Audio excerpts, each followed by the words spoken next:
Hello friends, ವೀಣಾಸ್ ಕಿಚನ್ಗೆ ಸ್ವಾಗತ. ನಾನಿವತ್ತು ಈ ಚಿಕ್ಕು ಹಣ್ಣನ್ನು ಬಳಸ್ಕೊಂಡು ಸುಲಭವಾಗಿ ಕೇಸರಿ ಬಾತ್ನ ಹೇಗೆ ಮಾಡೋದು ಅಂತ ಹೇಳ್ಕೊಡ್ತೀನಿ. ನೋಡ್ಕೊಂಬರೋಣ ಬನ್ನಿ. ಚಿಕ್ಕು ಹಣ್ಣಿನ ಕೇಸರಿ ಬಾತ್ ಮಾಡಲಿಕ್ಕೆ 3 ಚಿಕ್ಕು ಹಣ್ಣನ್ನು ಚೆನ್ನಾಗಿ ತೊಳೆದು ತೊಗೊಂಡು ಬಂದಿದ್ದೀನಿ.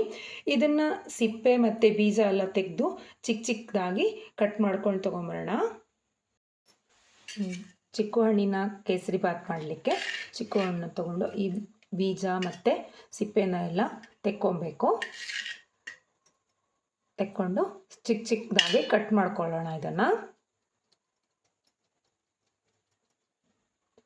ಹೀಗೆ ಮಾಡಿ ಕಟ್ ಮಾಡಿಕೊಂಡ್ರೆ ಆಯಿತು. ತುಂಬ ಗಳಿ ಹಣ್ಣಾಗಿದ್ವಲ್ಲ, ಚೆನ್ನಾಗಿ ಕಟ್ಟಾಗತ್ತೆ. ಸಿಪ್ಪೆನ ಹಾಕೋದ್ರಿಂದ ಚೆನ್ನಾಗೂ ಆಗೋದಿಲ್ಲ, ಹಾಗಾಗಿ ಸಿಪ್ಪೆ ಬಿಟ್ಬಿಟ್ಟು ಕಟ್ ಮಾಡ್ಕೊಳ್ಳೋಣ. ಎಲ್ಲ ಉಳಿದಂಥ ಹಣ್ಣುಗಳನ್ನು ಹೀಗೆ ಕಟ್ ಮಾಡ್ಕೊಂಡು ತೊಗೊಂಬರ್ತೀನಿ.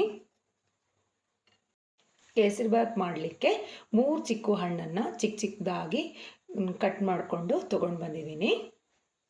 ಚಿಕ್ಕು ಹಣ್ಣಿನ ಕೇಸರಿ ಬಾತ್ ಮಾಡಲಿಕ್ಕೆ 1 ಲೋಟ ಆಗುವಷ್ಟು ಚಿರೋಟಿ ರವೆನ ಅಥವಾ ಸಣ್ಣ ರವೆನ ತೊಗೊಂಡಿದ್ದೀನಿ. ಇದನ್ನು ಬಾಣಲಿಲಿ ಕೆಂಪಗಾಗೋ ತನಕ ಹುರ್ಕೊಳ್ಳೋಣ.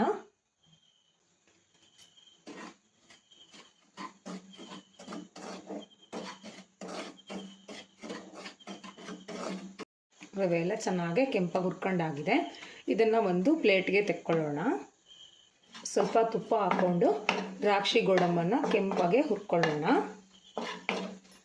ಇದಾಗಿದೆ. ಇವಾಗ ಇದನ್ನು ಸಹ ಒಂದು ಪ್ಲೇಟ್ಗೆ ತೆಕ್ಕೊಳ್ಳೋಣ.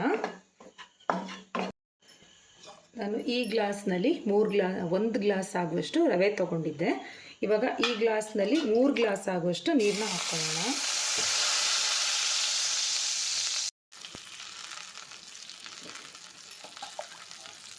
ಈ ಗ್ಲಾಸ್ನಲ್ಲಿ 3 ಗ್ಲಾಸ್ ಆಗುವಷ್ಟು ನೀರನ್ನ ಹಾಕ್ಕೊಳ್ಳೋಣ.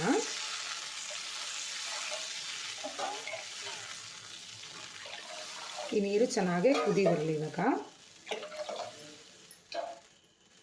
ನಾನು ಚಿರೋಟಿ ರವೆನ ತೊಗೊಂಡಿದ್ದಕ್ಕೆ ಸ್ವಲ್ಪ ನೀರು ಕುದಿ ಬರೋ ಟೈಮ್ನಲ್ಲಿ ನಾವು ಈ ಒಲೆನ ಆರಿಸ್ಕೊಬಿಟ್ಟು ರವೆನ ಹಾಕಿದ್ರೆ ಜಾಸ್ತಿ ಗಂಟಾಗೋದಿಲ್ಲ. ಹಾಗಾಗಿ ಇವಾಗ ಒಲೆ ಆರಿಸ್ಕೊಂಬಿಟ್ಟು ನಾನು ಈ ರವೆನ ಮೆಲ್ಲ ಹಾಕ್ಕೊಳ್ತಾ ಇದ್ದೀನಿ.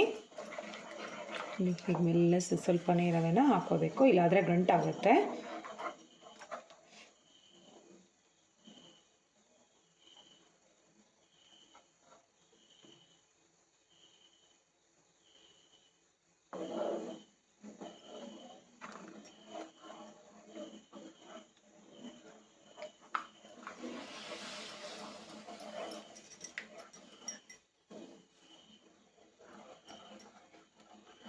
ಇವಾಗ ಈ ಹೆಚ್ಚಿಟ್ಕೊಂಡಿರೋಂತಹ ಒಂದು ಚಿಕ್ಕು ಹಣ್ಣಿದೆ ಅಂತೆ ಅಲ್ವಾ, ಇದನ್ನು ಈ ರವೆಗೆ ಸೇರಿಸ್ಕೊಳ್ಳೋಣ.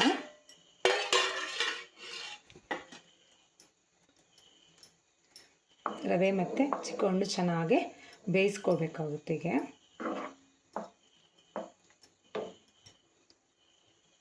ಈ ಚಿಕ್ಕು ಹಣ್ಣನ್ನು ಸಪ್ರೇಟಾಗಿ ಬೇಯಿಸ್ಕೊಳ್ಬೇಕಂತೇನಿಲ್ಲ, ಅದು ಸ್ಮೂತಾಗಿರುತ್ತಲ್ವ, ಹಾಗಾಗಿ ಬೇಗ ಬೆಂದ್ಕೊಬಿಡುತ್ತೆ ರವೆ ಜೊತೆಗೇ. ಈಗ ನಾನು ಯಾವ ಗ್ಲಾಸ್ನಲ್ಲಿ ರವೆ ತೊಗೊಂಡಿದ್ನೋ ಅದೇ ಗ್ಲಾಸ್ನಲ್ಲಿ 1 ಗ್ಲಾಸ್ ಆಗುವಷ್ಟು ನಾನು ಸಕ್ಕರೆನ ಹಾಕ್ಕೊಳ್ತಾ ಇದ್ದೀನಿ. ರವೆ ಎಲ್ಲ ಚೆನ್ನಾಗಿ ಬಂದಿದೆ, ಹಾಗಾಗಿ ಸಕ್ಕರೆನ ಸೇರಿಸ್ಕೊಳ್ತಾ ಇದ್ದೀನಿ.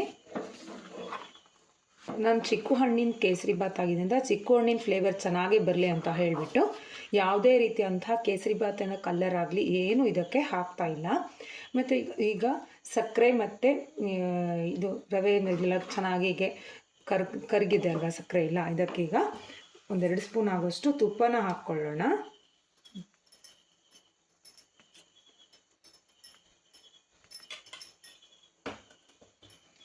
ಏನಾದರೂ ಸ್ವೀಟ್ ತಿನ್ನಬೇಕಂತ ಇದ್ದರೆ ಮಕ್ಕಳಿಗಾಗಲಿ ದೊಡ್ಡವ್ರಿಗಾಗಲಿ ದಿಢೀರಂತ ಈ ಚಿಕ್ಕು ಹಣ್ಣಿನ ಕೇಸರಿ ಬಾತನ್ನ ಮಾಡಿಕೊಡಿ. ತುಂಬ ಅಂದರೆ ತುಂಬ ಚೆನ್ನಾಗಿರುತ್ತೆ, ಬೇಗನೆ ಮಾಡ್ಕೋಬೋದು.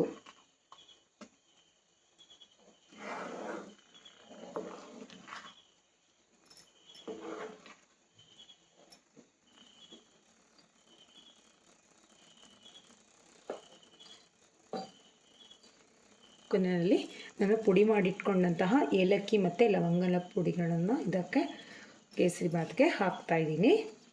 ಮತ್ತು ಹುರಿದಿಟ್ಕೊಂಡಂತಹ ದ್ರಾಕ್ಷಿ ಗೋಡಂಬಿನೂ ಸಹ ಈ ಕೇಸರಿ ಬಾತ್ಗೆ ಹಾಕ್ಕೊಳ್ತಾ ಇದ್ದೀನಿ. ನಮ್ಮ ಕೇಸರಿ ಬಾತು ರೆಡಿ ಆಗಿದೆ.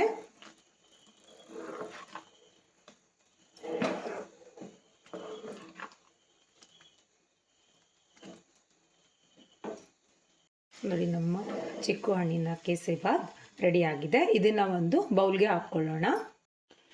ರುಚಿಯಾದಂತಹ ನಮ್ಮ ಚಿಕ್ಕು ಹಣ್ಣಿನ ಕೇಸರಿ ಬಾತ್ ರೆಡಿಯಾಗಿದೆ.